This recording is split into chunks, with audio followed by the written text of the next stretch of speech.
कि हम भारत में विदेशी टीवी चैनलों को आज देखते हैं, तो जितने भी विदेशी टीवी चैनल हैं, जैसे स्टार प्लस आया है, CNN है, ATN है, प्राइम स्टार है, प्राइम स्पोर्ट्स है, वगैरह वगैरह, इन सभी टीवी चैनलों पर कुछ सीरियल्स आते हैं और उन सीरियलों को भारतवासी देखते हैं और दिखाते भी भारतवासी हैं, लेकिन उनके प्लॉट सभी अमेरिका और यूरोप से आते हैं।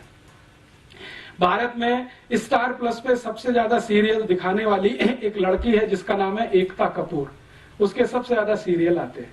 सौभाग्य से एक बार मुझे उससे बात करने का मौका मिला मुंबई में, तो मैंने उससे एक ही सवाल पूछा कि आपके जितने भी सीरियल हैं, सास भी कभी बहू थी, घर घर की कहानी, तेरी मेरी कहानी, इसकी कहानी, उसकी कहानी, ये सब सीरियल के प्लॉट्स कहां से आते हैं, कहानी कहां से आती है? तो उन्होंने कहा this is all imported. Plot तो सभी अमेरिका से हैं, यूरोप से आए हैं, कहानी सब वहां से आई है, उसमें हमने भारतीय पात्रों को फिट करने की कोशिश की है। तो मैंने कहा अब मुझे समझ में आ गया कि आपके सभी सीरियल में माताओं को ही सबसे ज्यादा गालियां क्यों दी जाती है। सास भी कभी बहू थी, आप अगर इस सीरियल को ध्यान से देखें तो इस सीरियल की सभी स्त्री पात्र या माताएं पात्र सबसे ज्यादा दुर्भावना का शिकार है।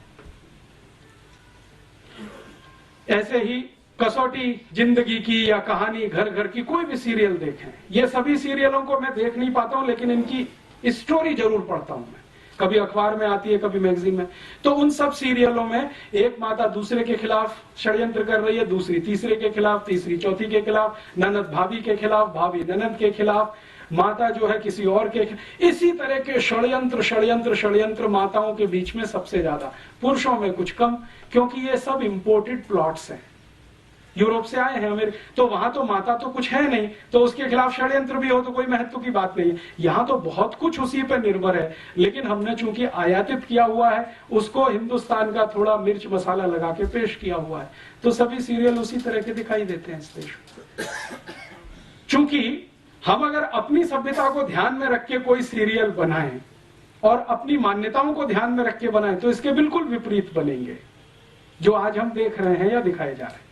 अच्छा, मैंने जब इनको कहा कि एकता कपूर को कि आप कोई भारतीय मान्यताओं के आधार पर भी, तो उनका आप प्लॉट बना के दे दीजिए, हमारी दिमाग में तो आता नहीं है, क्योंकि हमने तो जो पढ़ा लिखा है वो सब कुछ इसी तरह का है, मॉडर्निज्म का, यूरोपियनिज्म का, अमेरिकनिज्म। एकता कपूर यूरोप में पढ़ के आई है, थोड़े दिन अमेरिका में रह के आई है, तो वो कहती है कि ज्यादा कुछ हम जो देखते रहे वो यहाँ पे बनाते रहे।